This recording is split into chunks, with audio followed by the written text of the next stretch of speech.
My name is Lucy Patterson, and if you're sitting down with a cup of coffee right now, I want to ask you a question that took me 34 years to finally face.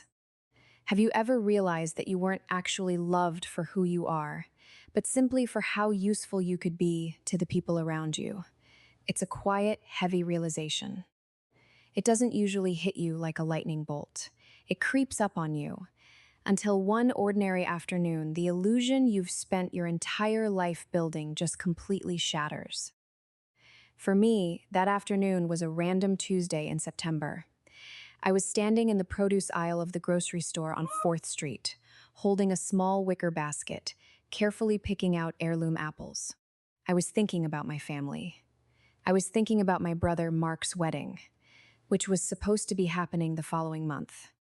I had just spent a ridiculous amount of money on a beautiful emerald green silk dress that I couldn't wait to wear.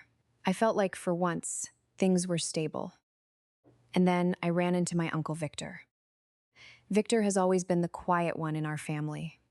He's my father's older brother, a retired school teacher who usually greets me with a massive bone-crushing hug and a terrible joke. But that day, when he saw me near the display of crisp apples, he froze. His shoulders immediately slumped, and he looked at me with this profound, agonizing pity in his eyes. It was the kind of look you give someone right before you tell them their dog died. I smiled at him, completely oblivious. I said, "Uncle Victor, it's so good to see you. I was just thinking about Mark's big day next month. I finally found the perfect dress, and I can't wait for us all to celebrate together." Uncle Victor didn't smile back. The silence between us stretched out, suffocatingly heavy over the hum of the grocery store fluorescent lights. He reached out and put a heavy, trembling hand on my shoulder. His voice was incredibly quiet, almost a whisper, as if he were afraid that speaking the words out loud would physically break me right there on the linoleum floor. "Lucy," he said, his eyes swimming with genuine sorrow, "the wedding was last Saturday." The world froze. I remember the exact sensory details of that moment, the cold air blowing from the open refrigeration units, the crinkle of plastic bags, the weight of the basket in my hand. I felt all the blood rush out of my face, leaving me utterly cold. My hands shook so violently that an apple slipped from my fingers and thudded onto the floor, rolling away under a display case. I didn't say anything to Victor. I couldn't. My body went completely into survival mode. Right there in the middle of the aisle, I pulled out my phone. My fingers were trembling so hard I could barely type my passcode. I opened social media, and within seconds, the reality of my existence slammed into me. There it was, hundreds of photos, a massive, curated gallery of joy. There was my mother, radiant in a custom blue silk dress. There was my father, smiling broadly, raising a crystal glass of expensive champagne in a toast. And there was my brother Mark, kissing his beautiful new bride, Sarah, under a canopy of white roses. Everyone I loved, everyone I had supported, everyone I considered my blood. They were all there, laughing, dancing, and celebrating. Everyone except me. They hadn't just forgotten to mail an invitation, which was the desperate lie my brain tried to construct in the first 3 seconds of shock. No, they had meticulously, intentionally hidden it from me. They had coordinated a multi-layered cover-up with 100 guests to ensure I wouldn't show up. They had completely erased me from their history. And the absolute most terrifying part of it all, a month later, when they assumed I was still completely in the dark, they had the absolute nerve to call me and ask for the keys to my private lake house. If you have ever had to fight to earn your place in your own family, please type the word boundaries in the comments below, because this is the exact moment I decided to stop paying for a seat at their table. I don't remember the drive from the grocery store to my parents' house. I don't remember stopping at red lights, using my turn signals, or navigating the familiar turns through the suburbs. My body was operating entirely on autopilot, completely detached from reality, while my mind remained violently stuck on that one digital image on my phone. My brother Mark laughing in a crisp tuxedo. My mother smiling in blue silk. my father holding a glass of champagne. They looked so incredibly whole, so beautifully complete, and I simply wasn't there. When I finally pulled into their driveway, the house looked exactly the same as it always did. The grass was freshly cut. The warm porch light was glowing against the evening sky. From the outside, it looked like a perfect welcoming home. But as I stared at the front door, a wave of intense nausea hit me. I felt like a total stranger standing on the threshold of a life I was never truly a part of. My hands were gripping the steering wheel so tightly that my knuckles turned completely white. I took a deep, shaky breath and told myself to stay calm. I didn't want to scream. I didn't want to fall apart. I just needed to hear them say it out loud. I needed to understand the why. I walked up the porch steps and unlocked the front door using my own key. For the first time in my life, a terrifying thought crossed my mind. Do they secretly resent the fact that I even have a key to this house? As soon as the door swung open, the familiar aroma of roast chicken hit me. It was a Tuesday night. In our family, Tuesday night was family dinner night.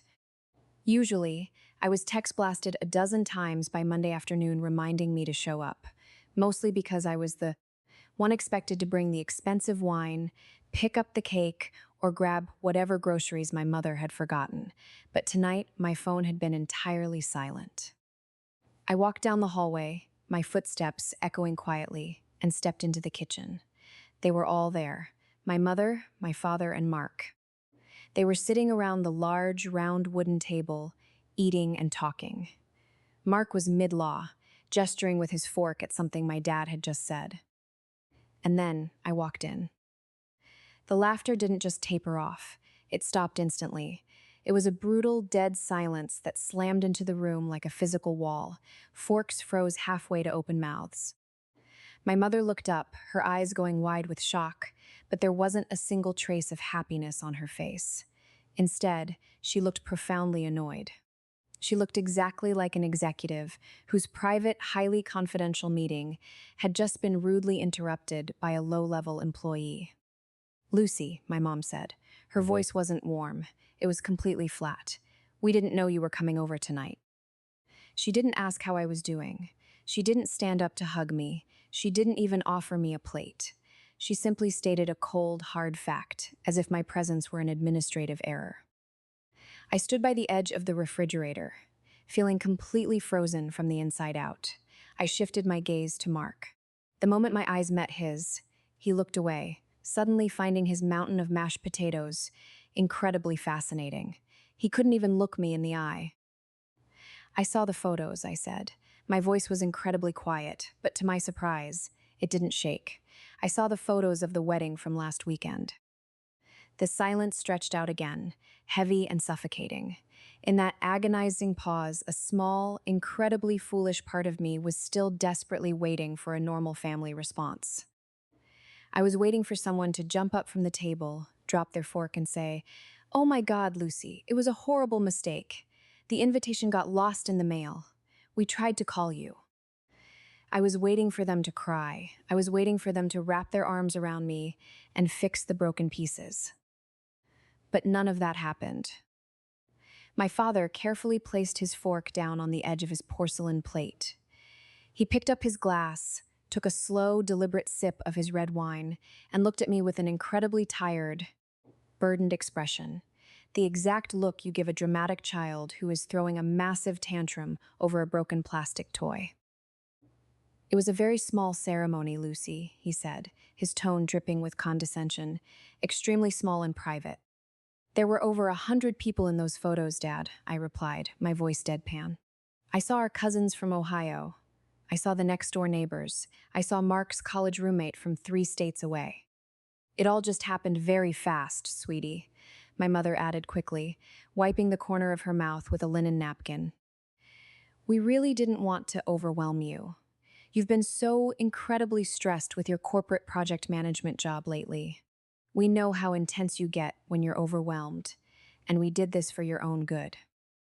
"Stressed?" I repeated, the word tasting like ash in my mouth. "It was my only brother's wedding. I bought a dress.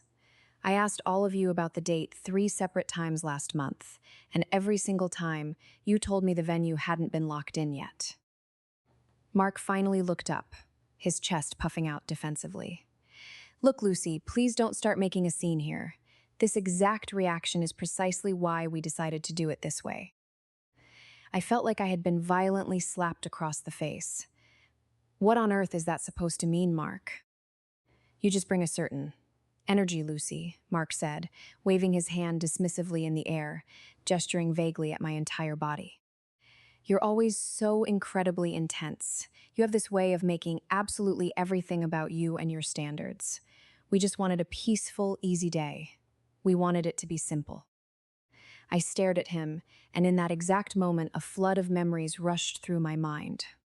If you've ever been the person who holds the entire family together, only to be told your presence is too intense the moment they want to enjoy themselves, type the word peace in the comments right now, because what they call intensity is usually just the stress of carrying their weight.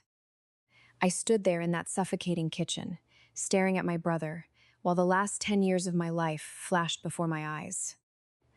I thought about the winter night I drove Mark to the emergency room at 3 a.m. because he broke his leg, all because my parents claimed they were too exhausted to handle the stress. I thought about the thousands of dollars I quietly transferred to my mother for her dental surgery when my dad admitted he didn't have the cash. I had spent my entire adult life fixing their mistakes, paying their overdue bills, and smoothing over every single crisis. I make things about me? I asked, my voice dropping an octave, completely steady but lethal. I have literally spent the last decade taking care of every single person at this table. See? My mother said, instantly snapping her fingers and pointing a rigid finger at my face. This is exactly what we mean. You're doing it right now, Lucy. You're raising your voice. You're making us feel guilty, and you're ruining a perfectly lovely Tuesday night dinner. It's absolutely exhausting. We just wanted one day, my father chimed in, casually cutting another piece of his roast chicken as if I were a minor inconvenience. Just one single day where we didn't have to worry about your mood or your expectations. And it was a beautiful wedding, Lucy. It was incredibly peaceful. They went right back to chewing their food. Just like that, they dismissed me from their reality. I stood there, watching them eat, and a terrifying wave of clarity washed over me. They weren't sorry. They didn't feel a single ounce of guilt. In their minds, they were the true victims of my intensity. They viewed my existence as a heavy burden, right up until they needed an appliance fixed, a bill covered, or a problem solved. So, I'm just optional to this family, I said quietly. My mother let out a dramatic, deeply burdened sigh. Don't be so dramatic, Lucy. There's plenty of food left. Grab a plate if you're staying, but please, I beg you, do not ruin our dinner. I didn't grab a plate. I didn't scream, smash a glass, or give them the explosive intensity they were trying so hard to bait out of me. I just turned around, walked down the hallway, and closed the front door behind me with a gentle, quiet click. The cool night air hit my face, and for the first time in 34 years, I saw them exactly as they were. Selfish, cruel, and incapable of loving me the way a family should. 2 days passed in absolute, icy silence, no texts, no apologies. And then, on Thursday afternoon, my phone lit up. It was Mark. My heart did a familiar, foolish little flutter. A tiny, desperate part of me thought, maybe he realized how cruel they were. Maybe he's calling to make it right. I picked up. Hello, Mark. Hey, Lucy. Mark's voice boomed through the speaker, completely cheerful, light, and entirely normal. It sounded as if the brutal conversation in the kitchen had never even happened. How's it going? Look, I'm just calling to check in, and honestly, I have a quick favor to ask. A pretty big one, actually. I gripped the edge of my desk at work, my blood turning to ice. A favor, Mark? Yeah, so, Sarah and I didn't really get to plan a proper honeymoon because the wedding costs were completely insane, he said, pausing slightly, clearly waiting for me to jump in and offer to write him a check. That was our lifelong pattern, after all. Mark had a financial problem, and Lucy opened her checkbook. When I remained completely silent, He cleared his throat and hurried along. Anyway, we're just super tapped out right now. And we were thinking, we really just need a solid break, just the two of us. So we thought, why not use your lake house? It's just sitting there empty anyway, and the weather is supposed to be perfect next week. Can Sarah and I swing by your apartment tonight to grab the keys?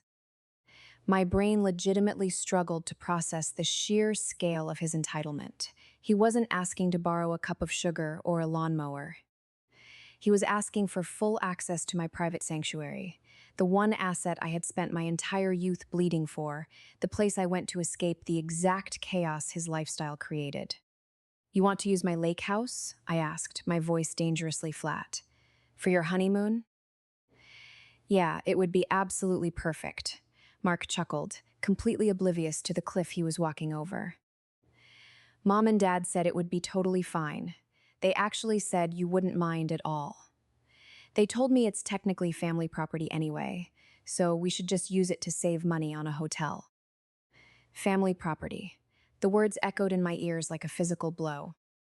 Mark, I said, my voice dropping into a freezing, clinical calm. Who exactly pays the monthly mortgage on that lake house?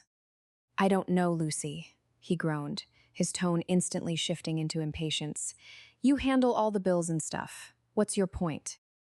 Who paid $42,000 for the brand new roof last summer, Mark? Who pays the annual property taxes? Who pays the insurance? Who drives up there every single spring to clean out the gutters, scrub the mold off the decks, and maintain the property? You do, Lucy. We all know you're great at that administrative stuff, Mark snapped, his entitlement turning sharp. Look, why do you always have to make everything so difficult? We're a family. What's yours is ours, right? And right there, he laid out the entire psychological blueprint of our family dynamic. What's yours is ours. But it never ever worked the other way around. Their joy was theirs. Their milestones were theirs. Their beautiful, peaceful wedding was entirely theirs. But my money, my real estate, my physical and emotional labor, that belonged to the tribe. You excluded me from your wedding, Mark, I said, each word a heavy stone. You told me to my face that my presence was unwanted because of my energy, and now, exactly 48 hours later, you want a free vacation at my home. Mark let out a loud, aggressive groan through the receiver. Oh my God, are you seriously still harping on that? That was one single day, Lucy. This is a house. It's a literal building made of wood and nails. It's not emotional. Don't be so incredibly petty. Sarah is really looking forward to this trip. Petty, I whispered. Yes, petty. You're punishing us just because you got your little feelings hurt, and it is honestly so childish. Just give us the keys. I closed my eyes, and for the first time I felt completely detached from his opinion of me. I realized that if I said yes, absolutely nothing would change.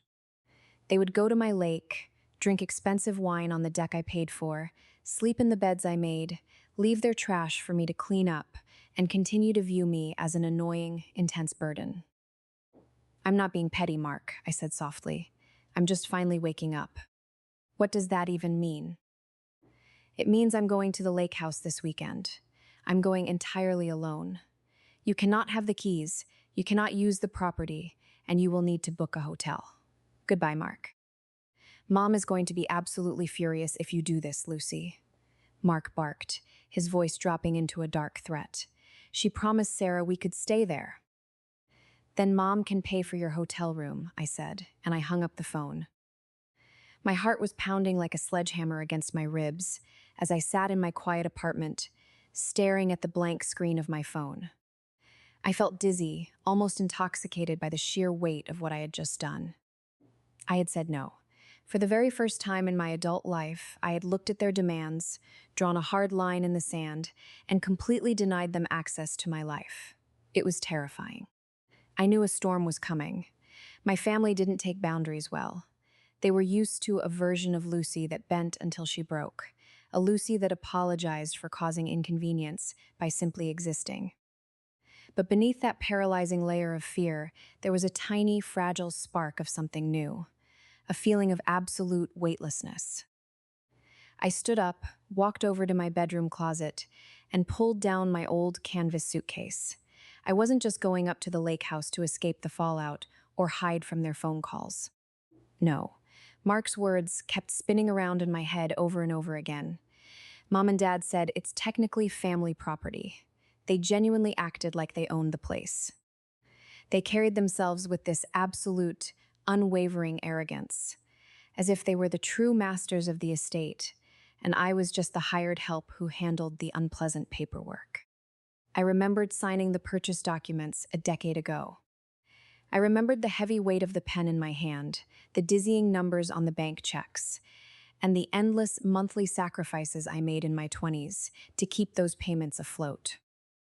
But after 10 years of psychological conditioning, I needed to see the proof. I needed to see it in cold, hard black and white. I was going to the lake house to dig through the past. The drive to the lake house usually took about 3 hours. Under normal circumstances, it was my absolute favorite part of the week. I loved watching the heavy concrete of the city slowly dissolve into rolling hills, watching the gray highways turn into winding, tree-lined back roads where the pine needles scraped against the roof of my car. But this time, I drove in a suffocating, absolute silence. No music, no radio, no podcasts, just the rhythmic, low hum of my tires against the asphalt and the heavy sound of my own breathing. I arrived just as the sun was beginning to dip below the horizon, casting a deep, blood-red glow across the water. The cabin sat perfectly on a high hill overlooking the lake. It was a beautiful, rustic, A-frame structure with massive, floor-to-ceiling glass windows that reflected the darkening sky. It looked entirely peaceful, like a postcard of a sanctuary. I parked the car, walked up the wooden steps, and turned the key in the deadbolt. As the door swung open, the stale, trapped air of a house that had been locked up for a month washed over me. I flipped the master light switch, and the warm yellow bulbs illuminated the living room. I looked around slowly, really seeing the space for the first time in years. I saw the vintage wool rug I had spent 3 weekends hunting down at a flea market. I saw the massive oak bookshelf I had spent a grueling afternoon assembling with blisters on my hands. I saw the ceramic mugs in the kitchen cupboard that I had hand-selected. Every single beautiful, comforting detail in this cabin was here because of my taste, my money, and my physical effort. My parents and Mark used this place constantly. They came up for the 4th of July, they hosted massive weekend barbecues for their friends, and they treated it like their personal 5-star luxury resort. But they never brought supplies. They never contributed a single dollar to the pantry. If a light bulb went out, they left it dark for me to change. If a pipe leaked, they called me frantically from the deck, demanding I fix it immediately so it wouldn't ruin their afternoon. I walked past the kitchen and stepped into the small, cramped office at the back of the house. That was where the old, dark green metal filing cabinet lived. That was where the entire hidden history of this property was buried. 10 years ago, my grandfather, the man who originally built the skeleton of this cabin, passed away. The estate was left in a state of absolute chaos. My father's credit was completely destroyed from a series of failed business ventures. My mother had never held a full-time job, and Mark was a broke college student spending money faster than he could look at it. They had sat me down at the kitchen table, and my dad had put his arm around my shoulders. I was only 24, desperately eager for his approval, desperate to feel important to the people I loved. "Lucy, you have a great new corporate job," he had told me, his voice warm and convincing. "You sign the mortgage papers for us. We'll handle the actual payments and the logistics later. We'll set up a family trust. We're a team, remember?" I trusted them completely. I signed exactly where they pointed. I gripped the handle of the metal drawer and pulled. It let out a loud, harsh, metallic squeak that echoed uncomfortably through the empty cabin. I sat down on the hardwood floor, surrounded by dust motes dancing in the lamplight, and began pulling out the heavy manila folders labeled mortgage, insurance, property taxes, and legal documents. I started reading, page by page, document by document. I pulled out the original deed of sale, dated exactly 10 years ago. My eyes scanned the legal descriptions until they locked onto the ownership line. Sole legal owner, Lucille Marie Patterson. There were no other names listed. Not James Patterson, not Martha Patterson, just me. Entirely me. Next, I opened the folder containing 10 years of monthly mortgage statements. I tracked the routing numbers on every single payment voucher. Every single dollar, every single cent for a decade had been automatically deducted directly from my personal checking account. My parents hadn't contributed a single dime. Finally, I dug through the very bottom of the drawer, searching for the official family trust documents. My father had weaponized the concept of the trust for an entire decade. Whenever I questioned why Mark was bringing random friends to the cabin, or why my mother was redecorating the master bedroom without asking me, my dad would wave his hand and say, "The house belongs to the family trust, Lucy. We all hold equal shares here." I turned the folder upside down. Empty. I went through every single envelope, every legal scrap, every piece of correspondence from the estate lawyer. The family trust didn't exist. It had never existed.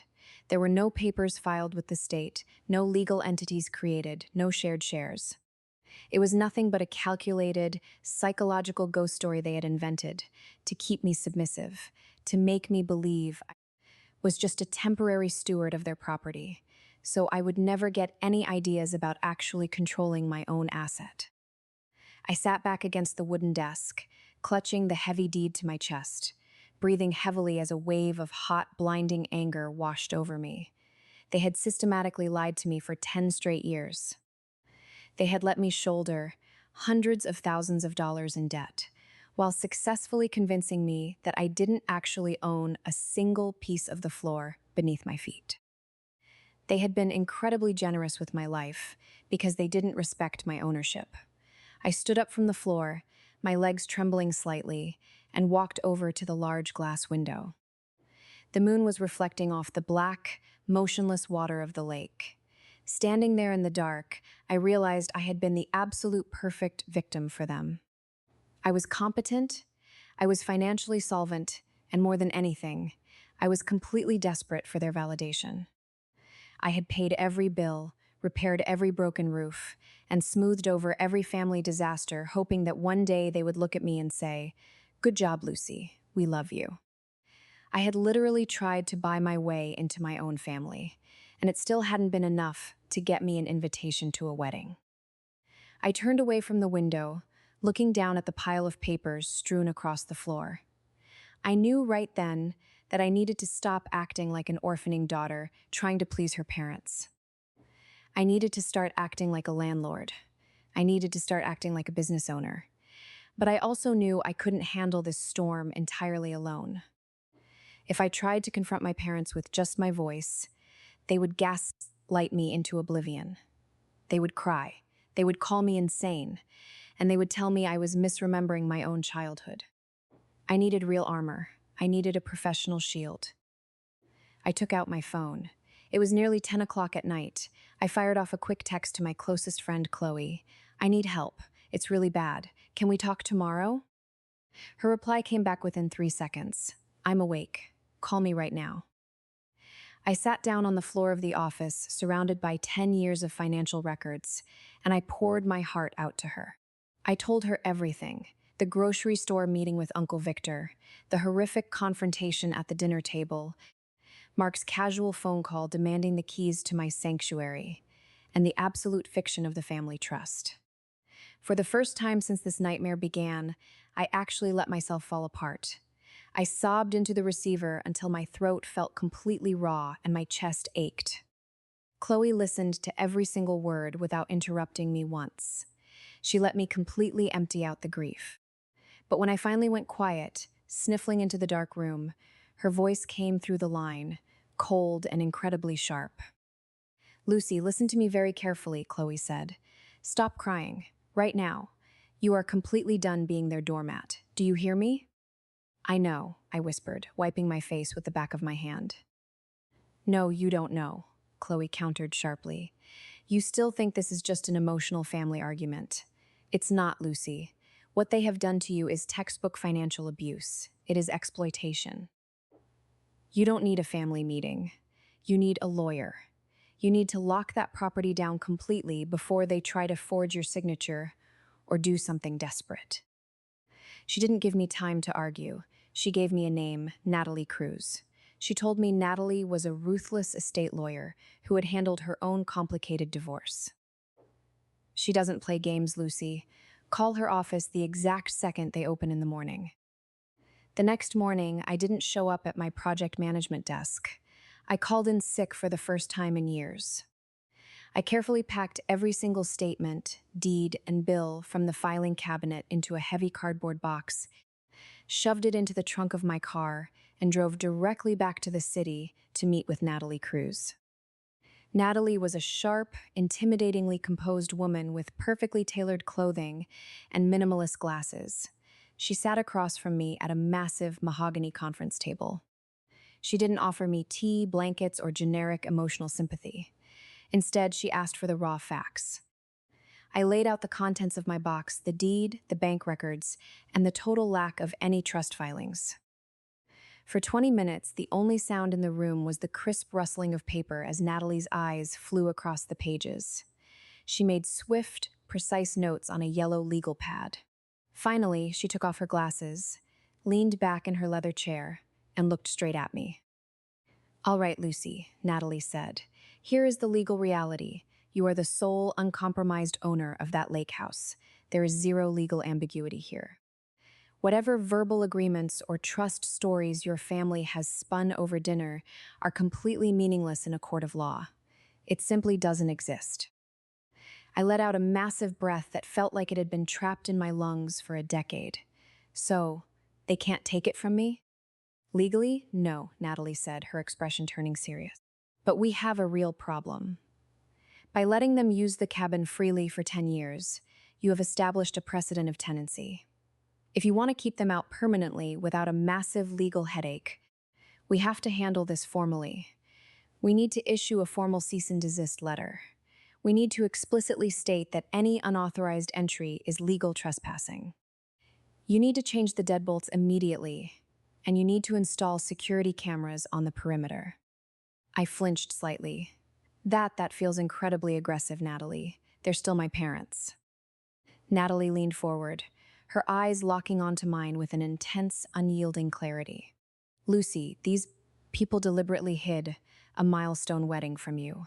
They are currently trying to force their way into your private home against your explicit will. They are not treating you like a daughter. They are treating you like a natural resource. It is time for you to stop treating them like a family and start treating them like a liability." Her words hit me like a physical shockwave. Treat them like a liability. "Okay," I said, my voice finally finding its footing. "Do it." "Good," Natalie said, sketching a final notation on her yellow pad. "Now let's talk about the rest of your finances. In your intake form, you mentioned you handle several other family expenses." I swallowed hard, suddenly feeling exposed. "Yes. I pay for my parents' monthly cell phone family plan. I cover my mom's car insurance. And 2 years ago, I co-signed a major commercial loan for my brother Mark's consulting business." Natalie didn't scoff, but the pity in her eyes returned, sharper this time. "We need a forensic accountant. I work with a specialist named Stephen Ward. He has an office just down the hall. We need to untangle you from these people completely before the cease and desist hits their mailbox." An hour later, I was sitting across from Stephen Ward. He was a quiet, unassuming man with a calculator, a permanent frown, and eyes that looked like they only saw the world in columns of red and black ink. Together, we pulled up my comprehensive bank statements, my tax filings, and my real-time credit report. As Stephen's fingers flew across his keyboard, the structural reality of my exploitation began to materialize on his dual monitors. "You're paying $400 a month to a storage facility downtown," Stephen noted, pausing to look over his glasses at me. "What exactly is being stored there?" "My dad's vintage furniture," I explained, my voice sounding incredibly small in the sterile office. When my parents downsized to their current house 10 years ago, they didn't have room for it. Dad asked me to hold on to it temporarily. Stephen clicked his calculator 3 times. Temporarily, Lucy, you've paid almost $5,000 a year for 10 straight years. You have spent exactly $50,000 of your own hard-earned money simply storing old furniture that doesn't belong to you. I stared at the glowing screen, the number 50,000 burning into my retinas. I couldn't breathe. $50,000. That was a down payment on another property. That was a retirement fund. And this commercial loan for your brother? Stephen pointed a pen at a jagged line on my credit history graph. He has completely missed 3 consecutive payments this year. Did you know that this has actively dragged your personal credit score down by nearly 80 points? No, I whispered, the room spinning slightly. Mark told me he was handling it. He said the business was just experiencing a seasonal dip. He's not handling it, Stephen said flatly. He's skipping the payments entirely. And because you co-signed, the bank is legally preparing to come after your personal income next. Lucy, looking at these numbers, you aren't a daughter to these people. You are their primary commercial bank. You are their interest-free retirement plan. You are their structural safety net, and they are methodically bleeding you dry while keeping you completely on the periphery of their actual lives. The red ink on the screen blurred as tears stung my eyes. I thought about the lavish wedding photos again. I thought about the expensive champagne my father had been raising in that toast. They had plenty of money to throw a massive 100-person party to celebrate Mark's milestone, but they couldn't find the money to pay the very loan I had risked my financial future to back. They bought custom silk dresses, while I was quietly drowning in their monthly storage fees. It wasn't an oversight. It wasn't just poor financial literacy on their part.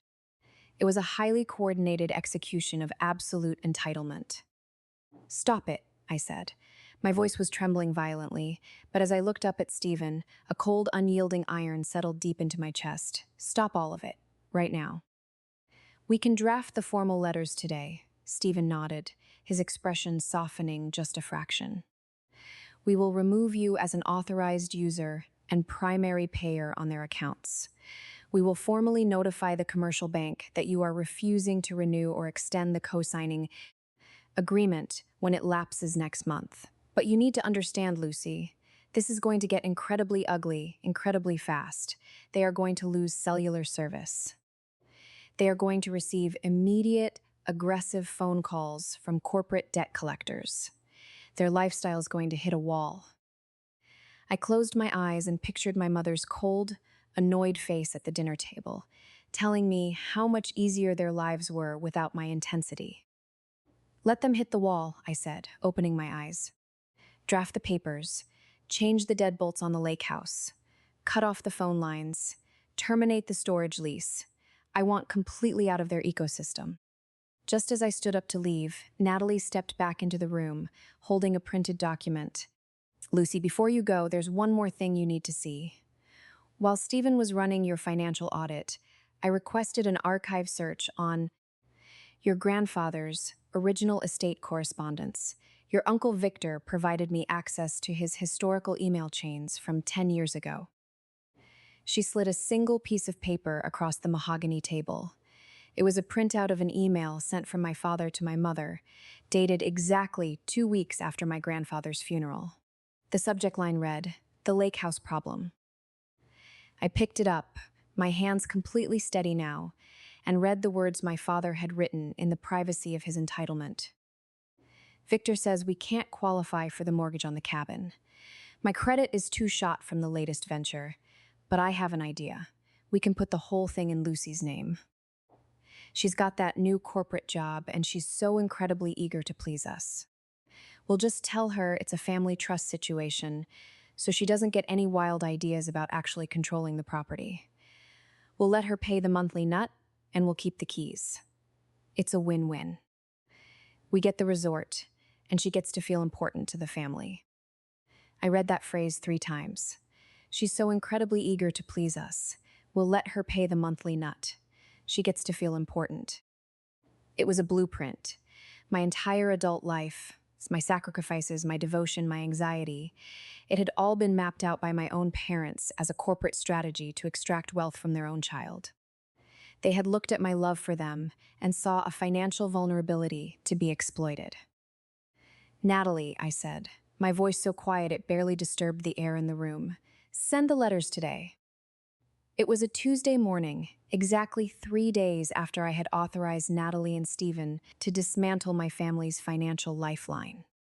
I was sitting at my desk on the 14th floor of the corporate high-rise, where I work as a project manager. My eyes were fixed on my dual monitors, but I hadn't processed a single line of data in an hour. My stomach was tied in a tight, heavy knot of pure anxiety.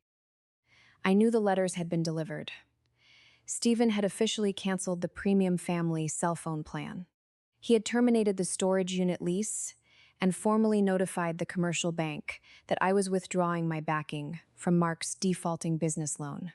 Natalie's ironclad cease and desist regarding the lake house had hit their mailbox the previous afternoon.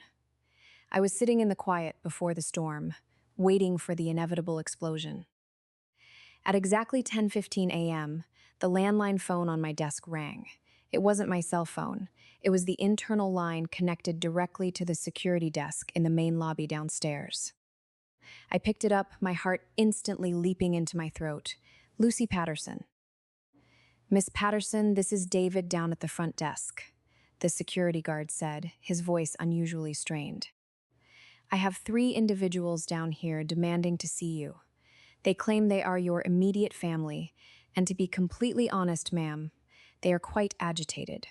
They're causing a bit of a scene." A cold wave of nausea washed over me. They hadn't called me, they hadn't texted. They had bypassed standard communication entirely and driven straight to my place of employment. It was a calculated, highly predictable ambush. They knew how much I valued my professional reputation. They thought that by bringing their loud, chaotic drama into my pristine corporate environment, I would panic.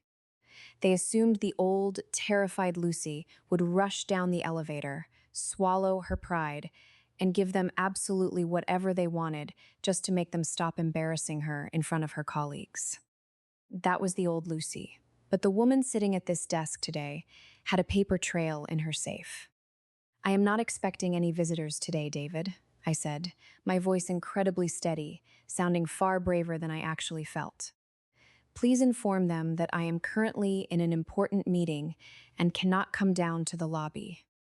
"I already tried telling them that, ma'am." David sighed heavily through the receiver. "They are flat out refusing to leave. The older woman is currently shouting at the top of her lungs that she is your mother and that she has a legal right to see her daughter. She's getting in the faces of the staff." I closed my eyes, easily picturing the horrific scene, my mother in her ultimate victim mode, screeching at a minimum wage security guard while tears welled in her eyes. My father standing directly behind her with his arms crossed, projecting an air of stern, untouchable authority, and Mark pacing around the perimeter, looking for an open turnstile to sneak past. "David," I said, a strange cold strength settling deep into my chest. "Do not let them through the gates. I am explicitly authorizing you to remove them from the premises if they continue to disrupt the lobby. Under no circumstances are they allowed on the 14th floor." "Understood, Miss Patterson," David replied, sounding immensely relieved. I hung up the phone. My hands were shaking slightly, but I didn't feel like crying. Instead, a sudden, burning realization hit me. I didn't want to hide in my cubicle like a frightened child.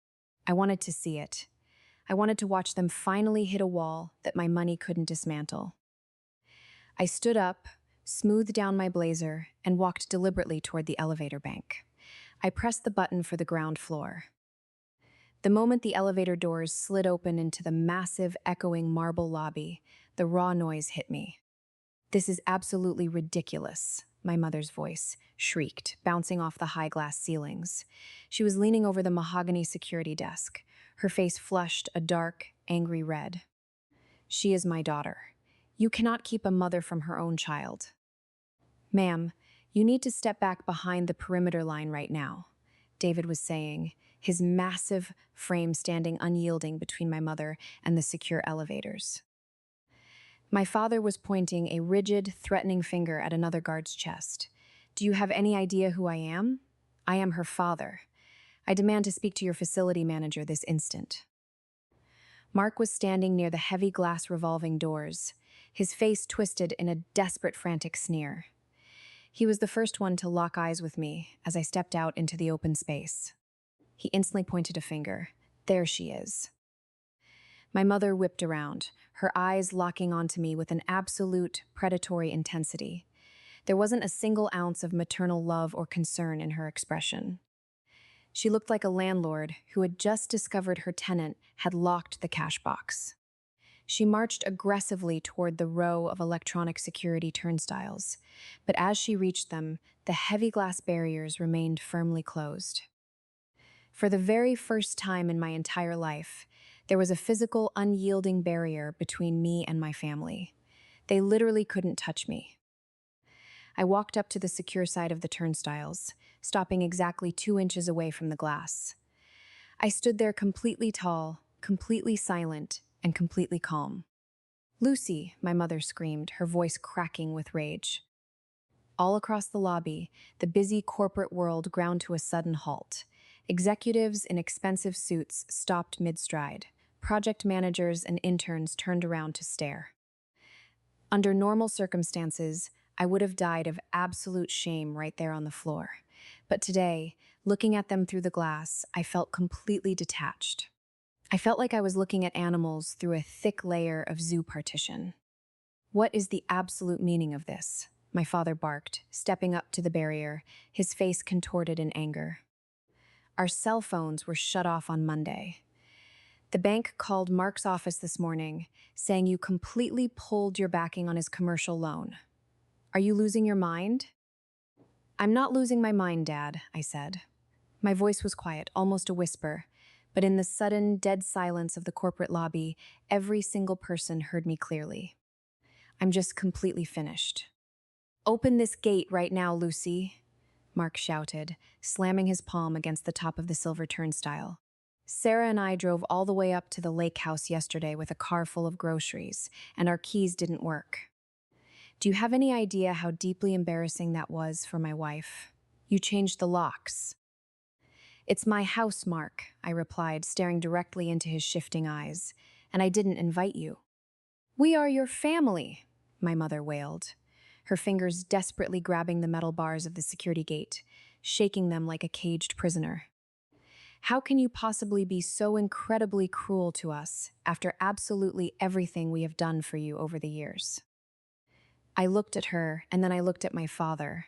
What exactly have you ever done for me, besides meticulously erase me from your lives whenever it suited you and manipulate me into funding your entire lifestyle? Oh my God, is this seriously about that stupid wedding again? Mark let out a loud, desperate, angry laugh, looking around at the crowd of onlookers, as if trying to find an audience to validate him. Get over it, Lucy. You are actively ruining everyone's lives over a party. It's insane. It was never about the party, Mark, I said, my voice cutting through his laughter like a razor blade. It's about the theft. It's about the decade of lies. It's about the $50,000 in storage fees you let me pay, Dad. It's about the fact that you treated me like a bank account while planning to sell my own house out from under me. My father's face went completely, devastatingly pale. The arrogance drained out of his posture in a single second. He didn't know I had the liquidation emails. He didn't know Uncle Victor had handed me the proof. You are a selfish, ungrateful, bitter little girl, my mother hissed, her voice dropping into a venomous whisper against the glass. David, the massive security guard, stepped firmly between my mother and the turnstile. His hand dropped intentionally to his heavy utility belt. Ma'am, you are actively causing a public disturbance in a private corporate facility. You need to exit the building immediately, or I will be forced to call the city police. You wouldn't dare, my mother spat at him. I absolutely would, David said, his voice entirely devoid of patience. He turned his head slightly to look at me. Miss Patterson, do you want these individuals formally removed from the property? The entire lobby went completely, dead silent. My parents stared at me through the glass, their eyes wide, their bodies rigid. I could see the sudden, terrifying realization dawning on them. They were waiting for me to cave. They were expecting the old Lucy, the girl who couldn't stand conflict, the girl who would do absolutely anything to keep the peace and protect their feelings, to step in and say, "No, David, it's okay. Let them through." I looked at my mother's toxic rage. I looked at my father's empty, crumbling arrogance. I looked at my brother's profound sense of entitlement. And I realized I felt absolutely nothing for them anymore. "Yes, David," I said, my voice echoing clearly across the marble floor. "Please have them removed. They are harassing me." My mother let out a sharp, gasping sound of pure, unadulterated shock as David and two other uniformed guards immediately stepped forward, their large frames flanking my family. "Lucy!" my mother screamed as she was firmly escorted backward toward the revolving doors.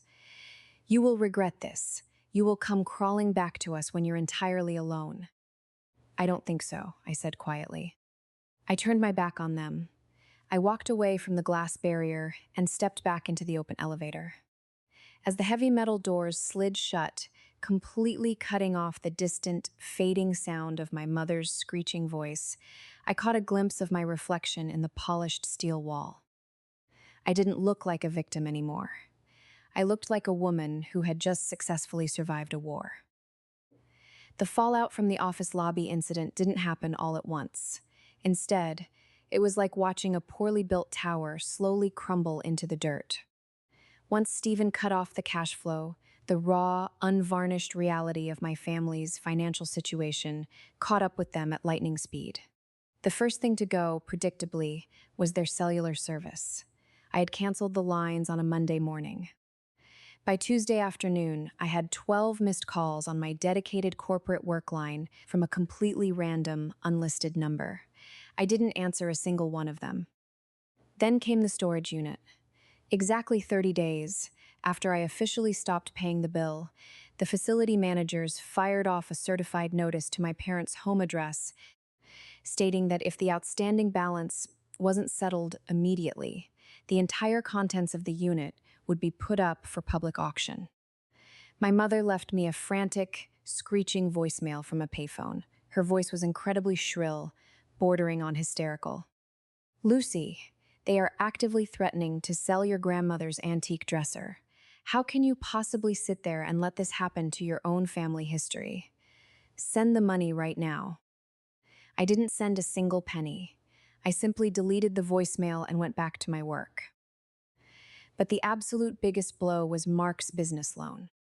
Because I had formally withdrawn my backing and alerted the underwriters to his consecutive missed payments, the commercial bank immediately froze his revolving line of credit. His small consulting firm, which, from what I could gather over the years, mostly consisted of him taking potential clients out to expensive, flashy lunches on my dime, could not physically operate without that cash. Within 2 weeks, I heard through a distant cousin that Mark had been forced to fire his only administrative assistant, break his lease on his upscale downtown office space, and move his entire operation back into his dark basement. The social fallout within our extended family network was immediate, but it didn't go the way my parents planned. Because I possessed the physical printouts of the emails Uncle Victor had given me, I was no longer afraid of their narrative. Whenever a distant aunt or cousin called me out of the blue to ask why I was being so incredibly cruel to my poor, aging parents, I didn't waste my breath arguing or defending my character. I didn't get emotional. I simply hung up the phone and sent them a crystal clear screenshot. I sent Aunt Linda the exact email where my father explicitly stated I was eager to please and mapped out a strategy to exploit my hard work for a decade. I sent cousin Mike the detailed budget spreadsheet showing my mother had allocated exactly $0 for my future while funneling thousands into Mark's personal accounts. The silence that followed those text messages was absolutely deafening.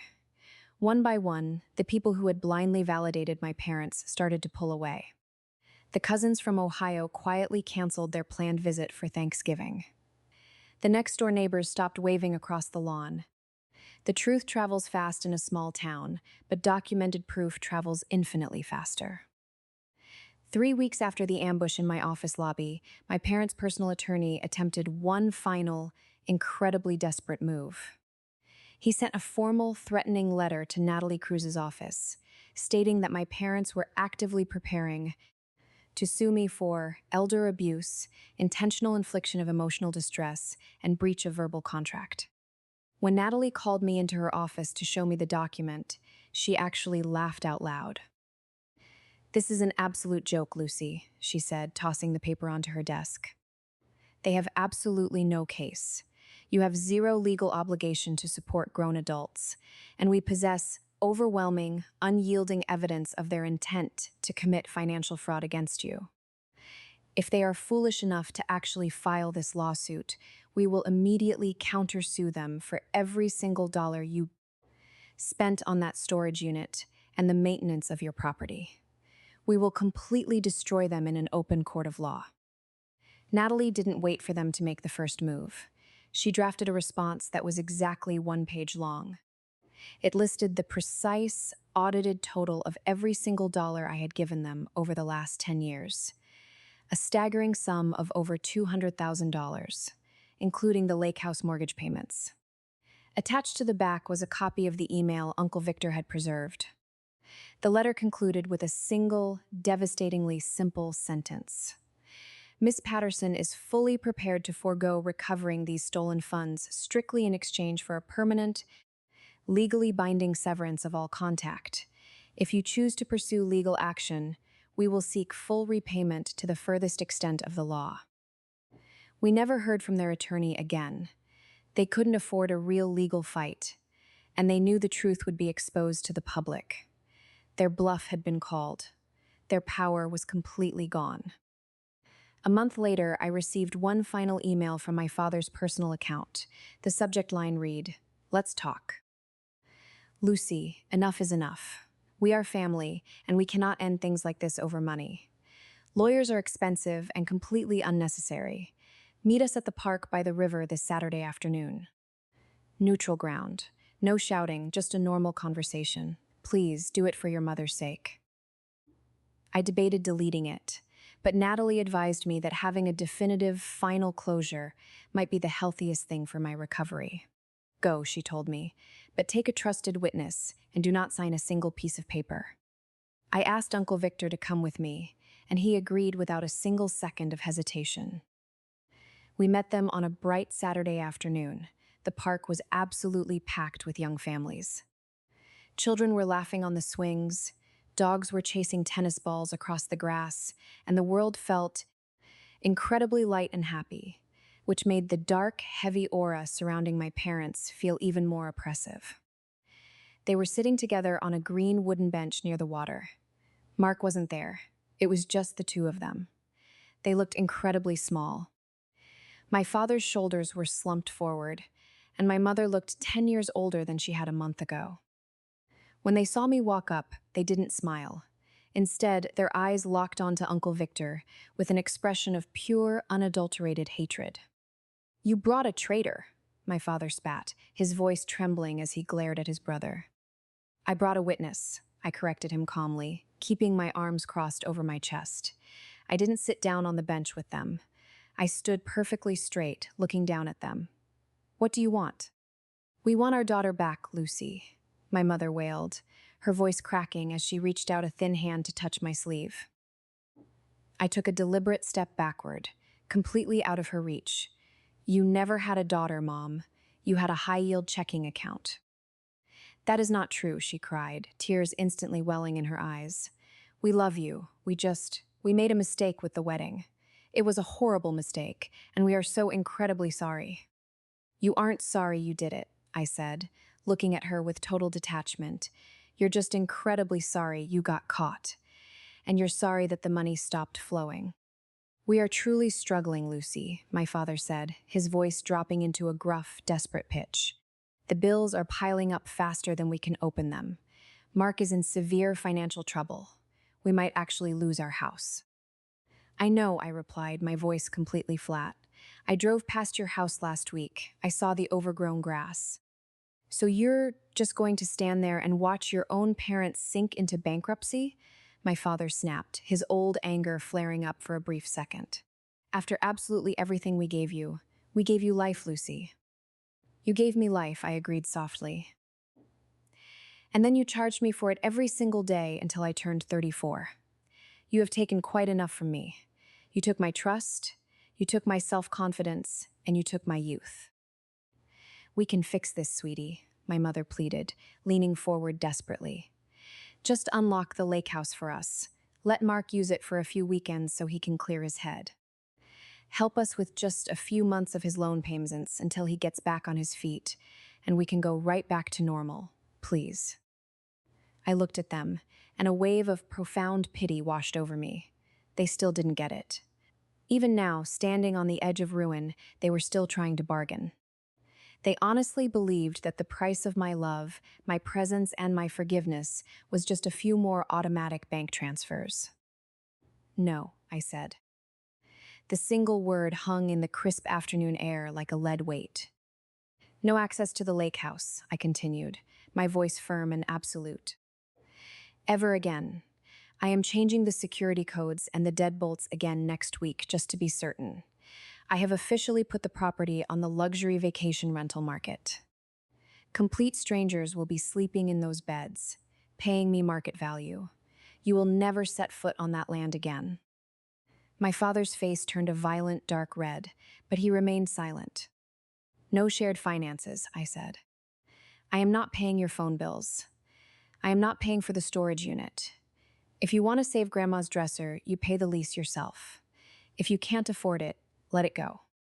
And finally, I looked my mother directly in her swollen eyes. No contact. Do not call me. Do not come to my office high-rise. Do not send me emails. If any of you attempt to breach this boundary, I will immediately call the police and file a formal restraining order. You can't do this to us, my mother whispered, her face pale. We are your parents. I can, I said, because I own my life now. Please, Lucy, my father said, his voice sounding entirely broken, completely devoid of the sharp arrogance he had carried for decades. We have absolutely nothing left. I looked at them one final time, feeling a quiet, heavy sadness, but zero urge to fix the wreckage they had made. You have each other, I said gently. And you have Mark. You chose him over and over again at my expense. Now you have to live with that choice. I turned to Uncle Victor, giving him a small, definitive nod. I'm ready to go. We turned our backs on them and began walking down the paved path toward the parking lot. Behind us, my mother started screaming my name. Lucy! Lucy, come back here right now! Don't do this! People all across the crowded park stopped what they were doing. Parents turned around, dogs barked, and dozens of strangers watched the scene unfold. A single year ago, that public noise would have triggered an absolute panic attack in me. I would have sprinted back to her side, desperately trying to hush her, to fix it, to pay whatever bill was required to make the embarrassing scene stop. But today, I just kept walking. I let her scream. Her voice got smaller and smaller, fading into the rustle of the autumn leaves the further away I got. I reached my car, opened the driver's side door, and sat down behind the wheel. Uncle Victor climbed into the passenger seat beside me, closing his door quietly. For a long moment, the only sound was the faint ticking of the car engine cooling down. Are you okay, Lucy? He asked softly, looking at me with genuine concern. I took a deep, slow breath. The air inside the car felt completely clean, completely light.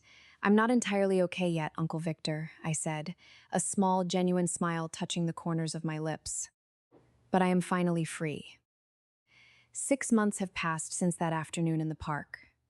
It is deep autumn now, and I am sitting out on the heavy wooden deck of the lake house. I'm wrapped in a thick, oversized wool blanket, holding a steaming ceramic mug of hot black coffee between my palms. The morning air is incredibly crisp, smelling faintly of damp pine needles and distant wood smoke.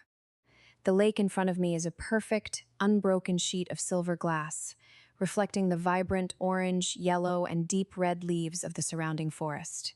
It is entirely, beautifully quiet. For the first few months after the legal severance, the silence actually terrified me. I had been so violently conditioned to live in the chaotic ecosystem of my family's constant emergencies. I was used to my phone ringing at random hours with a new financial crisis.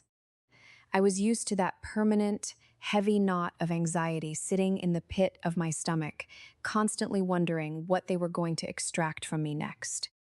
When all of that noise suddenly vanished, I felt completely empty. I realized I had to relearn exactly who I was.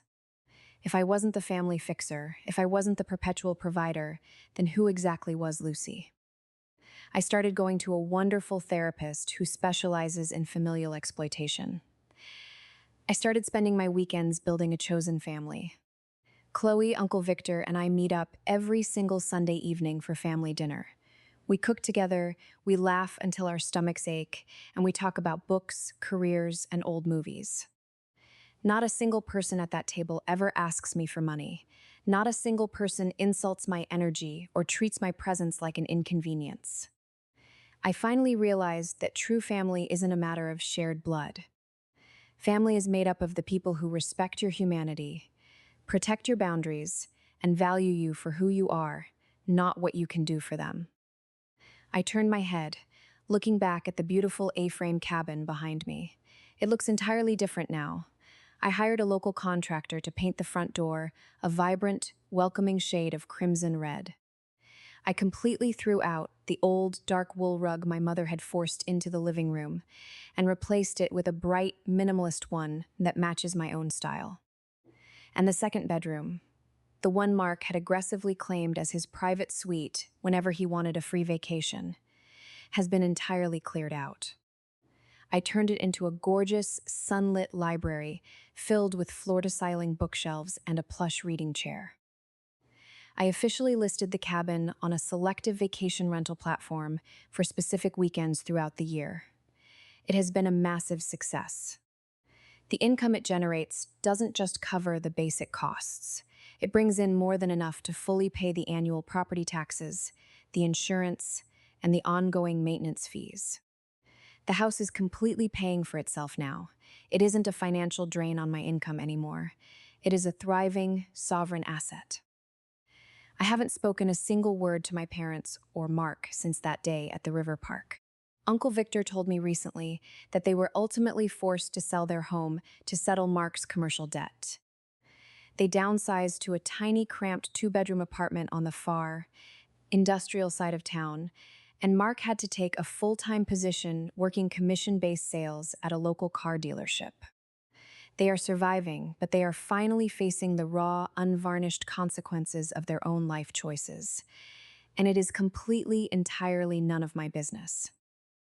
I took a slow sip of my coffee, watching a hawk circle silently high above the glassy water. There is a real twist to this story, but it isn't a loud, dramatic reveal. The true twist is that for my entire life, I genuinely believed that losing my family would completely destroy me. I thought that becoming an orphan in this way would break my spirit beyond repair, but it didn't. Cutting them out of my life wasn't an act of cruelty. It was the mandatory amputation of a gangrenous limb. It hurt terribly, yes. It left a deep, permanent scar that I will carry for the rest of my days, but it ultimately saved my life. I am 34 years old. I own my home. I own my financial choices. I own my career. But most importantly, I finally, completely own my story. I looked down at my phone resting on the wooden table beside my chair. The screen was completely blank, completely dark. No missed calls, no demanding text messages, no emotional manipulation. I smiled to myself, put the mug down, and looked back out at the quiet lake. I breathed in the cold, clean autumn air. This is exactly what peace feels like. And for the very first time in my existence, I didn't have to buy it. It was just entirely mine.